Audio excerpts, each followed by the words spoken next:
नमस्कार दोस्तों, मेरा नाम है अतुल श्रीवास्तव और स्वागत है आपका नेक्सस जीएस में। टारगेट समीक्षा अधिकारी पढ़िए वही जो परीक्षा में आए। डे 19 है, टेस्ट नंबर 19 है, 19वां टेस्ट है। और ये टेस्ट जो समीक्षा अधिकारी प्रीलिम्स की परीक्षा होने वाली है दिसंबर 2024 में, उसके लिए अति महत्वपूर्ण है। इसके पहले के जो 18 टेस्ट हैं वो आपका नेक्सस जीएस के यूट्यूब चैनल पर समीक्षा अधिकारी के नाम से आपका जो प्लेलिस्ट है वो बना दी गई है। चलिए क्वेश्चंस की शुरुआत कर देते हैं। तो पहला क्वेश्चन है, निम्नलिखित कथनों में से ग्राम सभा के संबंध में कौन सा सत्य नहीं है? कौन सा सत्य नहीं है?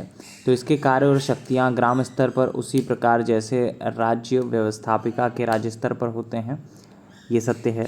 इसकी शक्तियाँ का निर्धारण केंद्रीय सरकार के द्वारा होता है, ये गलत है। तो बी ऑप्शन इसका सही होगा। उत्तर प्रदेश में पंचायती राज संस्थाओं में महिलाओं के लिए आरक्षित स्थानों की संख्या कितनी है? तो कुल स्थानों का 1/3 होता है।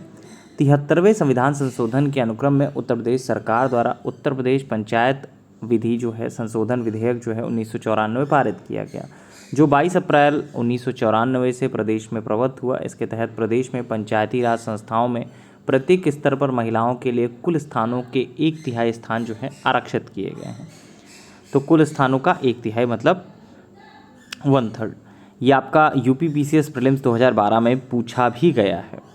नेक्स्ट है, पंचायती राज संस्थाओं में महिलाओं के लिए आरक्षित जो स्थान हैं, सीटें हैं, उनके संदर्भ में निम्नलिखित में से कौन सा कथन सही है? तो इसमें से आपका कौन सा जो कथन है वो सही माना जाता है? तो पहला क्या है, इसका प्रावधान संविधान के आर्टिकल 243D(3) में दिया गया है, सही है। यह आरक्षण आर्टिकल 334 में विनिर्दिष्ट अवधि की समाप्ति पर प्रभावी नहीं रहेगा, ये गलत है। तो पहला ही ऑप्शन आपका सही हो जाएगा। भारत में राष्ट्रीय पंचायती राज दिवस मनाया जाता है। तो भारत में राष्ट्रीय पंचायती राज दिवस कब मनाया जाता है? 24 अप्रैल को। निम्नलिखित में कौन एक पंचायतों से संबंधित नहीं है? तो कौन सा एक जो है पंचायतों से संबंधित नहीं है? पहला है, राज्य निर्वाचन आयोग पंचायतों का चुनाव संपादित करेगा, सही है। संविधान 74वें संशोधन अधिनियम, ये गलत है। तो संविधान का जो 74वां संशोधन है वो अधिनियम पंचायतों से नहीं बल्कि नगर पालिकाओं से रिलेटेड है, और बाकी के जो कथन है वो पंचायतों से रिलेटेड प्रावधान है। 73वें संविधान संशोधन या अधिनियम द्वारा संविधान में ये जोड़ा गया था। निम्नलिखित में कौन एक पंचायतों से संबंधित नहीं है? हो चुका।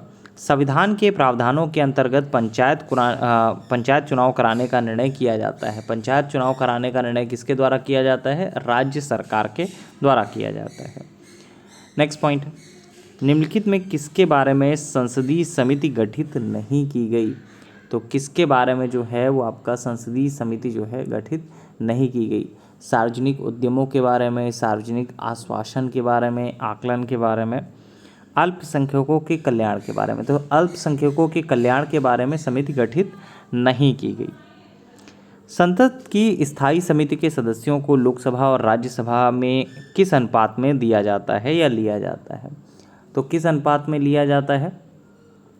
देखिए, ये यूपी पीसीएस मेंस 2013 में क्वेश्चन पूछा जा चुका है, और इसके बारे में भी आपको पता होना चाहिए कि किस अनुपात में जो है वो चीज़ें होती हैं। अगर क्वेश्चन आपको ना समझ में आया करे तो एक नहीं, आपको 2 बार उस चीज़ को पढ़ना है कि संसद की स्थायी समिति के सदस्यों को लोकसभा और राज्यसभा में किस अनुपात में लिया जाता है। तो किस अनुपात में लिया जाता है? क्रमशः 2 और 1 के अनुपात में लिया जाता है। निम्नलिखित में कौन सबसे बड़ी संसदीय समिति है? तो कौन सी सबसे बड़ी संसदीय समिति है? तो इसमें आपका प्राक्कलन समिति जो होती है वो सबसे बड़ी संसदीय समिति है। वह कौन राष्ट्रवादी नेता है जो 1925 में केंद्रीय विधानसभा का अध्यक्ष या स्पीकर चुना गया था? तो कौन चुना गया था? विट्ठल भाई पटेल। केंद्रीय विधानसभा सेंट्रल लेजिस्लेटिव असेंबली का अध्यक्ष जो है 1925 में राष्ट्रवादी नेता विट्ठल भाई पटेल को चुना गया था। नेक्स्ट, भारत सरकार द्वारा 1919 में आईलो के वाशिंगटन सम्मेलन में मजदूरों के प्रतिनिधि के रूप में निम्नलिखित में से किसको भेजा गया था? तो एमएन जोशी को भेजा गया था।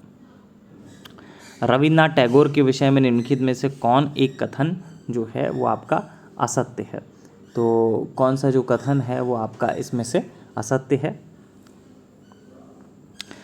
रविन्द्रनाथ टैगोर के विषय में आपका इसमें से कौन सा कथन जो है वो आपका असत्य है? तो पहला है, उन्होंने प्राचीन भारत और उसकी संस्कृति का गौरवमान किया, सही है।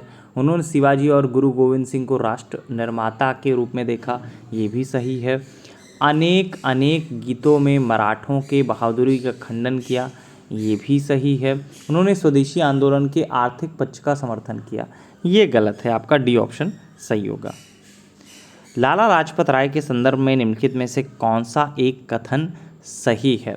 तो कौन सा कथन सही है इसमें? प्रारंभ में असहयोग नीति के पक्ष में थे परंतु बाद में वो गांधी जी के पक्ष में हो गए, सही है।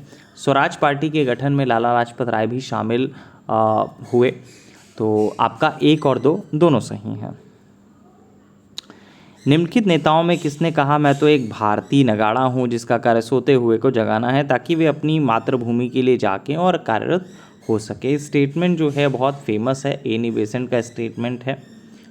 नेक्स्ट है, निम्नलिखित घटनाओं पर विचार कीजिए और इन्हें कालानुक्रम व्यवस्थित कीजिए।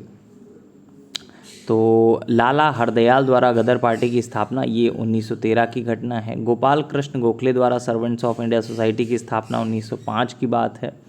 हिक्की के बंगाल गजट के प्रकाशन के बारे में बात करें तो 1780 की बात है। इसके अलावा सर विलियम जोन्स द्वारा बंगाल एशियाटिक सोसाइटी की स्थापना, तो ये हुई थी 1784 में, 1784 में। नेक्स्ट है, अगला प्रश्न कहता है, निम्नलिखित संतों में से कौन सूफी था या कौन सूफी थे? तो रहीम ये नहीं थे, निज़ामुद्दीन औलिया सूफ़ी थे, मोइनुद्दीन चिश्ती सूफ़ी थे, रसखान सूफ़ी नहीं थे। 2 और 3 सही होगा। हठ योग के संदर्भ में निम्नलिखित में से कौन सा कथन जो है वो आपका सही है? तो भारत में हठ योग को नाथ संप्रदाय के योगियों द्वारा अपनाया जाता है। नाथ संप्रदाय के संस्थापक माने जाने वाले गुरु मतेंद्र नाथ और उनके शिष्य गुरु गोरखनाथ के ने हठ योग परंपरा की नींव डाली थी। हठ योग की क्रियाओं को सूफी संतों द्वारा भी अपनाया गया।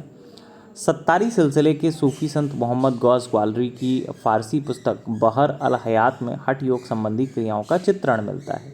तो 1 और 2 सही होगा। नेक्स्ट, मिलान करने वाली चीज़ें हैं। ख्वाजा मोइनुद्दीन चिश्ती, ये चिश्तिया से रिलेटेड थे। शेख अहमद सरहिंदी नक्शबंदिया से संबंधित है। दारा सिकोह के बारे में बात करें तो कादरिया से संबंधित है। शेख सहाबुद्दीन के बारे में बात करें तो सोहरावर्दिया से संबंधित है। शेख फरीद का सर्वाधिक ख्याति लब्ध शिष्य जिसने दिल्ली सुल्तानों का शासन देखा था वो कौन था? तो निज़ामुद्दीन औलिया थे। निम्नलिखित में कौन सा सही सुमेलित नहीं है? तो कौन सा सही सुमेलित नहीं है? अकबर का मकबरा सिकंदरा, जहांगीर का मकबरा सादरा सही है। शेख सलीम चिश्ती का मकबरा फतेहपुर सीकरी सही है। शेख निज़ामुद्दीन औलिया का मकबरा अजमेर, ये आपका गलत है। नेक्स्ट है कथन और कारण वाले प्रश्न हैं, इसके बारे में बात करें तो मध्यकाल में संगीत पर संस्कृत में लिखी गई अनेक पुस्तकों का फारसी में अनुवाद किया गया, सही है। आरंभिक चिश्ती सूफी संत संगीत सभाओं जिन्हें सभा कहा जाता है के शौकीन थे, तो ये भी सही है। कथन ए और आर जो है दोनों सही हैं, किंतु कारण जो है आर कथन ए की व्याख्या नहीं करता है, मतलब बी ऑप्शन सही होगा।